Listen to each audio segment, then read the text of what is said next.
Good evening students. आज की हमारी क्लास का टॉपिक है type of sentences on the base of clauses. Clauses के आधार पर सेंटेंस के कौन कौन से टाइप्स होते हैं। 3 टाइप्स होते हैं, सिंपल सेंटेंस, कंपाउंड सेंटेंस और कॉम्प्लेक्स सेंटेंस। तो चलिए पहले हम स्टडी करते हैं कि क्लॉज क्या होता है। क्लॉज क्या है? क्लॉज होता है ग्रुप ऑफ वर्ड्स, शब्दों का एक समूह या फिर सिंपल सेंटेंस जिसके अंदर एक वर्ब तो होती है। देखो सेंटेंस क्या है? एक ऐसा वर्ड्स का समूह जिसके अंदर एक सब्जेक्ट होता है, एक प्रेडिकेट होता है और जिसकी अपनी एक वर्ब होती है। क्लॉज के अंदर भी क्या है? ऐसे वर्ड्स का समूह है ये जिसका अपना एक सब्जेक्ट होता है, अपनी एक वर्ब होती है, लेकिन फिर भी ये कंप्लीट सेंटेंस को क्रिएट नहीं करता, बल्कि कि ये एक लार्जर सेंटेंस का, बड़े सेंटेंस का एक हिस्सा होता है। ठीक है, जैसे कि अगर हम एक एग्जांपल लेते हैं, this is the book which he gave me, या फिर देखो यहाँ से एग्जांपल लिया जा सकता है, tell me who is he. तो देखो टेल मी क्या है? यहाँ सब्जेक्ट भी है और एक वर्ब भी है, लेकिन अगर इतने को ले हम तो ये एक कंप्लीट सेंटेंस नहीं बनता है। राइट?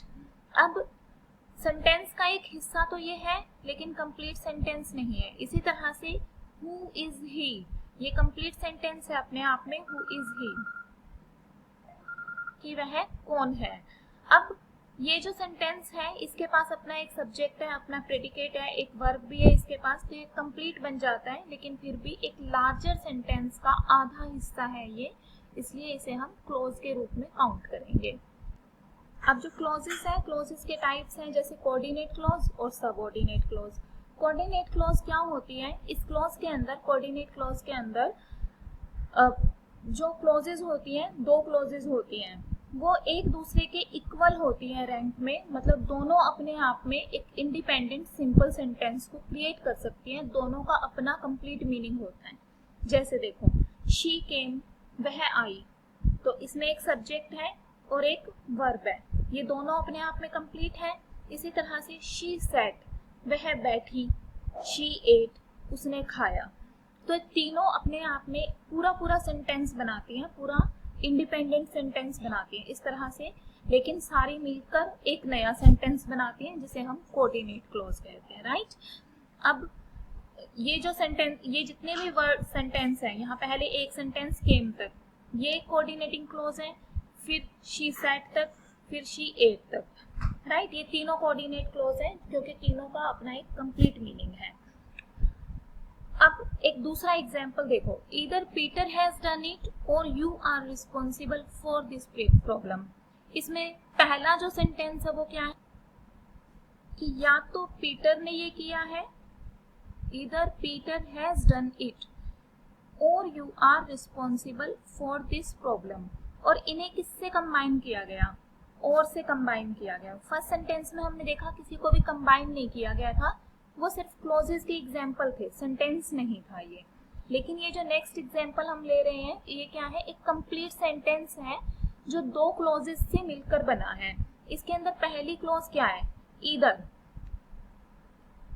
कि या तो पीटर ने ये किया है, और फिर किससे कंबाइन कर दिया? और से, ये कंजंक्शन है।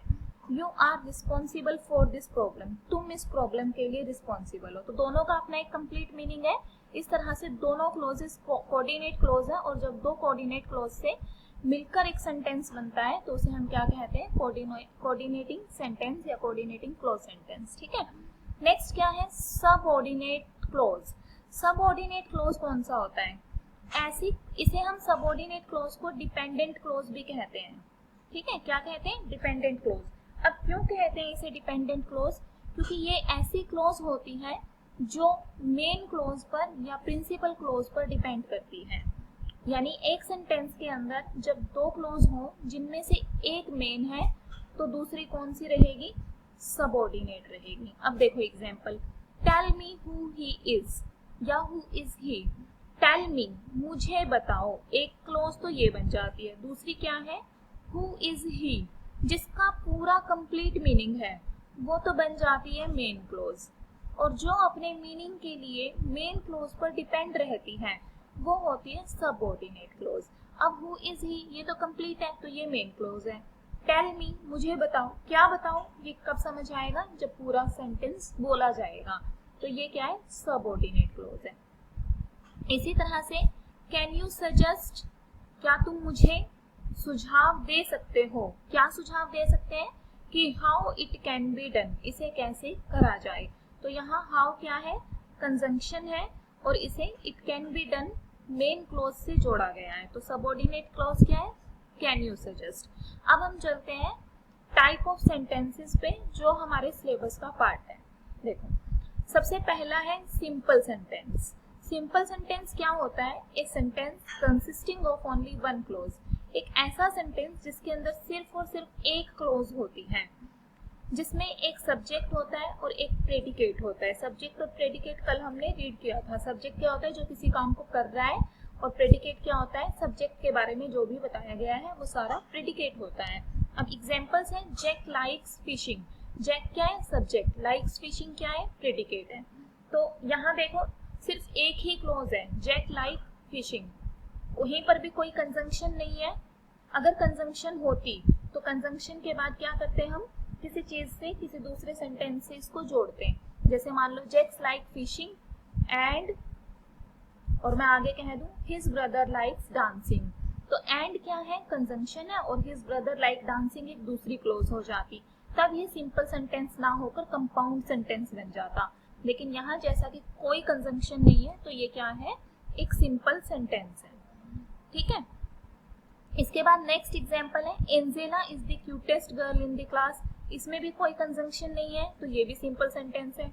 I live in Karnal, there is no conjunction, hence it is also a simple subject, simple sentence.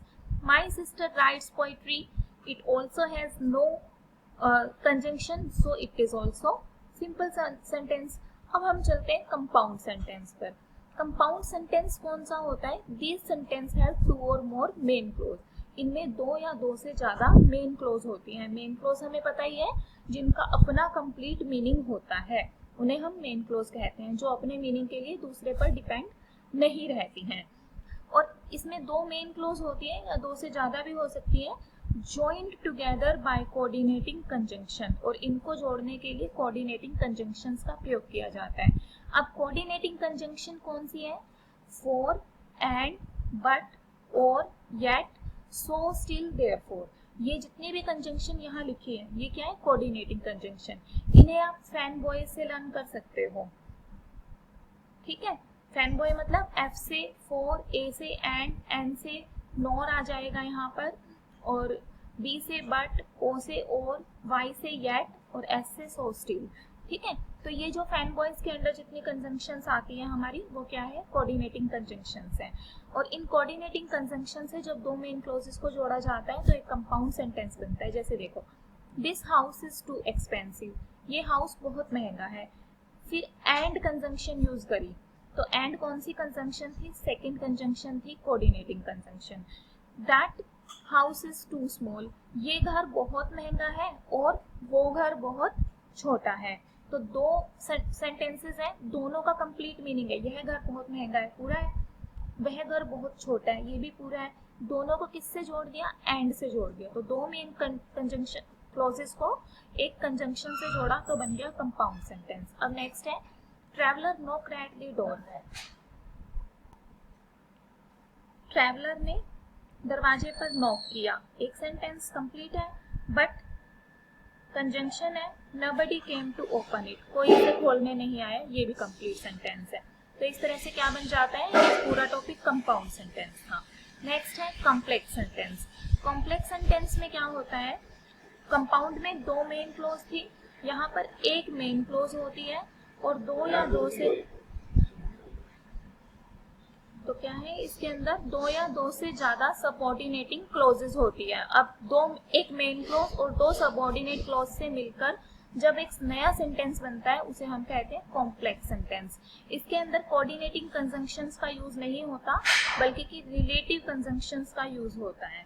ठीक है, जैसे देखो, ही इज द बॉय, वह एक लड़का है, इसका कंप्लीट मीनिंग है, तो ये एक मेन क्लोज है। इसको किससे जोड़ा, हु कंजंक्शन से जोड़ा, who, what, why, WH family की जितनी भी वर्ड्स हैं, who, what, why, whom, how, ये सारे वर्ड्स, और दैट, ये क्या होते हैं, कोऑर्डिनेटिंग कंजंक्शन नहीं होते ये, बल्कि कि रिलेटिव कंजंक्शन होते हैं, हु वाले जितने भी वर्ड्स हैं और दैट। ठीक है, तो ही इज बॉय, वह एक लड़का है, किससे जोड़ा, रिलेटिव कंजंक्शन से, यानी हु से जोड़ा। स्टूड फर्स्ट, फर्स्ट आया, तो फर्स्ट आया का खाली अपने आप में कोई मीनिंग नहीं है जब तक कि ये बाकी से नहीं जुड़ता, इसलिए ये कॉम्प्लेक्स सेंटेंस है। Rami has an imported pen, Rami के पास एक इम्पोर्टेड पेन है, complete sentence, which relative conjunction, और उसके बाद was gifted to her by her uncle, तो उसे उसके अंकल के द्वारा गिफ्ट किया गया था, लेकिन यहाँ से क्लियर नहीं होता कि क्या गिफ्ट दिया गया था, तो इसलिए ये अपने मीनिंग के लिए मेन क्लोज पर डिपेंड है, तो ये भी क्या बन जाता है, कंपाउंड सेंटेंस बन जाता है। Traveller was so tired, traveller इतना थका हुआ था, ट्रेवलर इतना थका कि वह आगे चल नहीं सकता था, तो यहाँ पर ये क्या है, एक मेन क्लोज है जिसको दैट यानी रिलेटिव कंजंक्शन से जोड़कर कंप्लीट सेंटेंस बना दिया गया, और ये भी कॉम्प्लेक्स सेंटेंस है। तो आई थिंक आपको ये क्लियर हो गया होगा। अब आप अपनी बुक्स की एक्सरसाइज से प्रैक्टिस कर सकते हैं type of sentences on the basis of close.